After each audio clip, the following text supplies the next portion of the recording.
Mes parents habitaient les Lilas. J'y suis né et j'y vécu avec eux jusqu'à l'âge de 23 ans. Notre cité, la cité Jardin, qui donnait sur la rue de Romainville, a depuis été rasée. C'était à l'époque un ensemble de petits pavillons entourés de jardins individuels, avec au centre une grande maison de 3 étages qui faisait figure d'immeuble. La cité tout entière était une cité ouvrière, mais dans la maison de 3 étages, où s'entassaient 9 familles, se trouvaient réunis en quelque sorte les gens les plus démunis. C'est là que nous habitions à 5, dans une pièce cuisine. Nous avons toujours connu une situation très difficile à la maison. Mon père, qui avait été prisonnier de guerre, était rentré malade et n'avait jamais retrouvé des activités bien normales. Il n'avait pas de métier et travaillait comme manœuvre. Il ne restait pas longtemps dans chaque emploi et le plus souvent était au chômage, car son état de santé ne lui permettait pas de tenir longtemps dans ses emplois physiquement très durs. Ma mère, malade aussi, ne travaillait pas.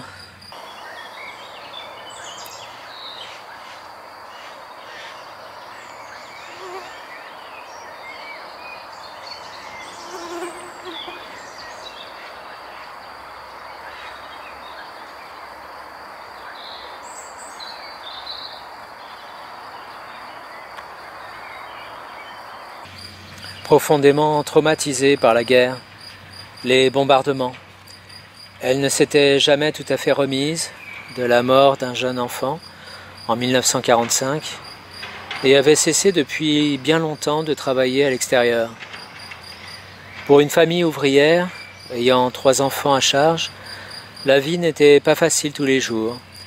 Nous recevions des secours de la mairie et de l'aide sociale et nous vivions vraiment dans le besoin. C'était d'ailleurs la règle dans la maison, où vivaient surtout des familles à problème. Des gens buvaient, se battaient, se faisaient des scènes terribles, et tous manquaient d'argent, et vivaient comme nous, dans une pièce cuisine, parfois 2, dans un entassement indescriptible.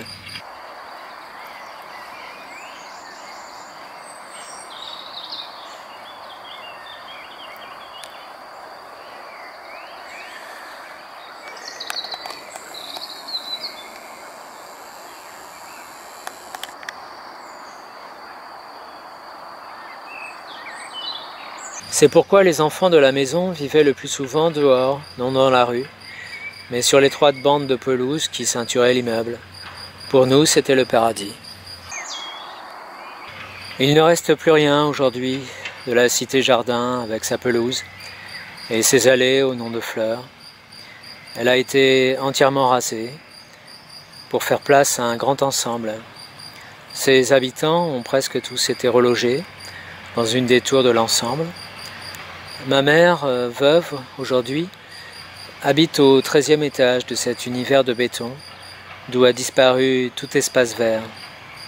Elle bénéficie d'une salle de bain, du chauffage central, en un mot du confort. Mais comme la plupart des autres locataires, elle a gardé la nostalgie de la vieille cité, avec ses jardins et ses arbres fruitiers.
Et c'est vrai que nous l'aimions bien, notre cité, même pour les enfants de la maison, qui n'avaient pas de jardin.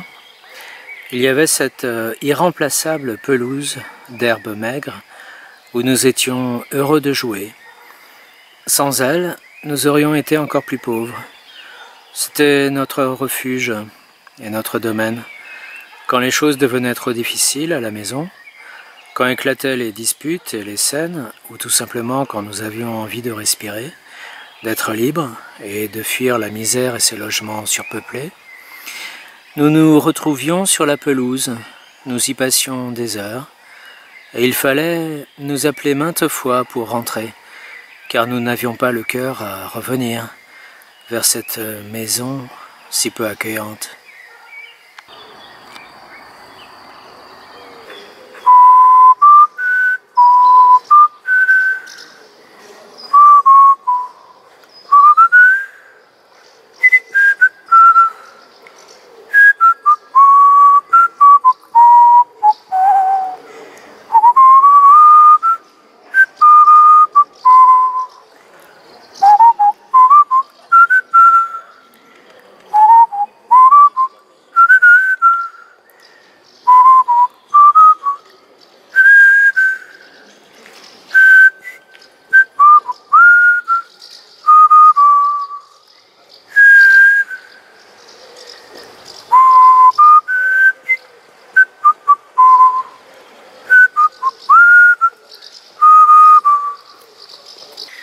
Comme beaucoup d'enfants, nous avions aménagé notre territoire sur cette pelouse qui nous appartenait.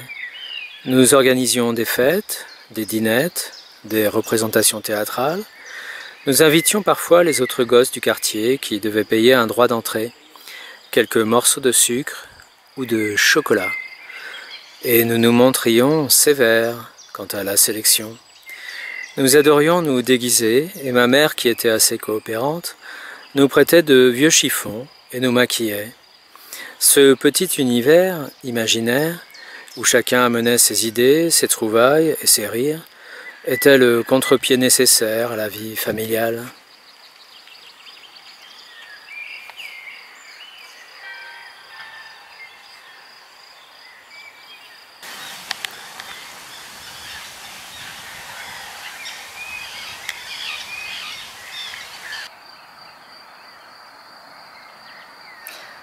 J'entrai comme employé de banque au Crédit Lyonnais, qui accepta le premier ma demande. Je ne suis pas prête d'oublier le premier jour où je me suis présenté au bureau.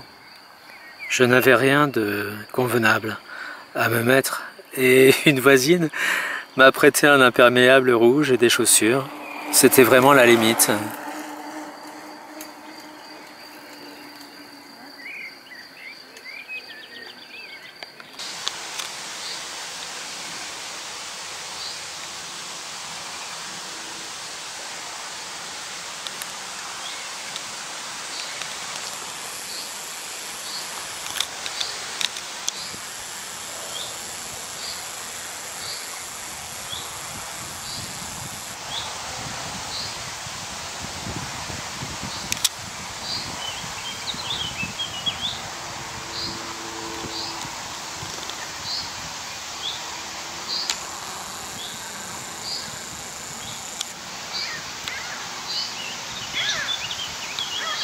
Le PSU restait pour moi le seul parti qui s'opposait un peu à la guerre d'Algérie.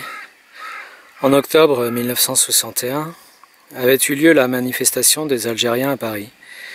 Ils étaient descendus dans la rue, désarmés, et la police avait tiré et s'était acharnée sur eux.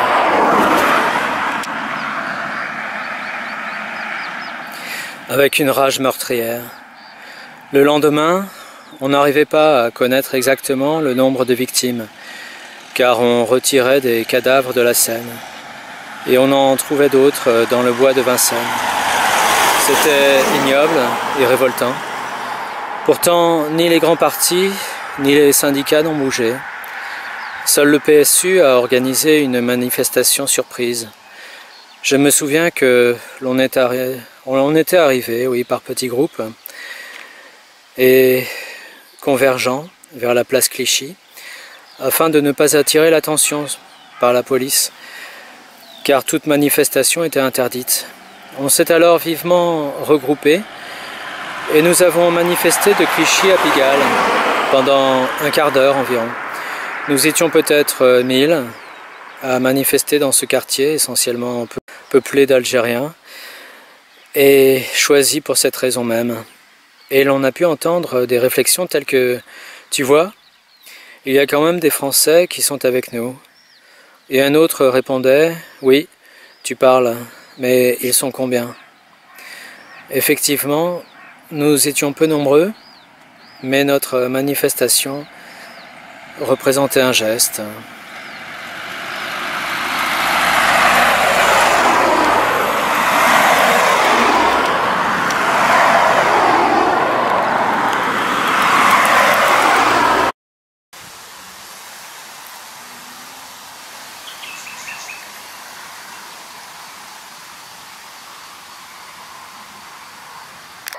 À mon retour à Paris, j'ai su que mon père avait participé à la contre-manifestation interdite de la République, et il m'a raconté comment les gendarmes mobiles avaient chargé à coups de crosse, de mousqueton, et avec quelle violence ils avaient frappé ce jour-là. Lui avait réussi avec quelques manifestants à rejoindre la station de métro Arrêt-Métier, mais les flics les avaient poursuivis jusque sur le quai pour casser du communiste. Ils avaient réussi à leur échapper grâce à la rame de métro où ils s'étaient engouffrés. Le conducteur du train avait attendu qu'ils soient tous montés pour démarrer et fermer les portières au nez des policiers.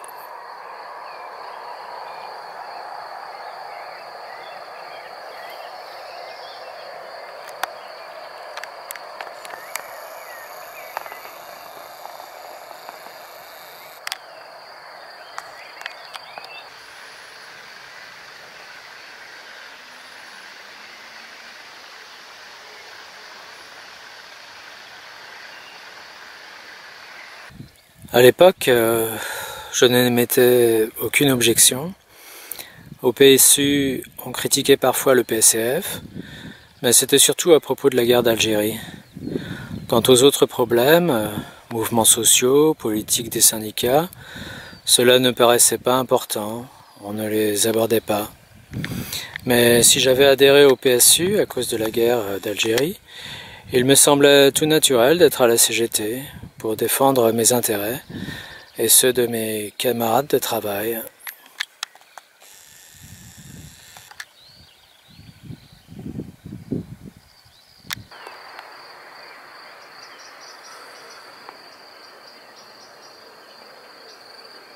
À l'époque, oui, je n'émettais aucune objection.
Ma mère catholique est très respectueuse d'un certain nombre de choses, parlait peu et se cantonnait dans son rôle de femme au foyer.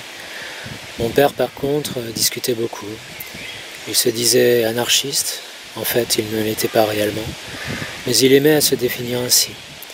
À la maison, on lisait Libération, l'ancien, l'humanité, et ce soir, qui était à l'époque le quotidien du soir communiste, et parfois le canard enchaîné. Ainsi, au travers des journaux et des discussions avec mon père, j'ai eu mes premières notions politiques. Au collège d'enseignement général des Lilas, j'intervenais souvent dans les discussions en classe avec mes professeurs et j'exprimais des opinions dans les termes que j'entendais à la maison, parfois sans trop les comprendre.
Dans l'appareil social, j'ai vu se détourner de moi des camarades qui se disaient mes amis depuis des années et qui aujourd'hui ne me saluent plus.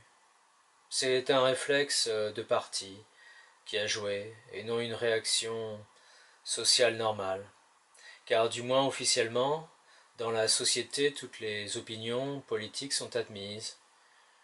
De plus, à cette époque, les organisations étaient très faibles par rapport à ce qu'elles sont devenues aujourd'hui. Et la calomnie stalinienne, mais la calomnie ultralibérale c'est la même chose, était particulièrement dirigée contre elles, me considérant du jour au lendemain comme une ennemie. Ils ont tiré un trait sur des années de lutte commune, sur mon action pour développer et animer une section sociale, sur les louanges qu'on m'avait prodiguées, sur les succès remportés face à la direction. Je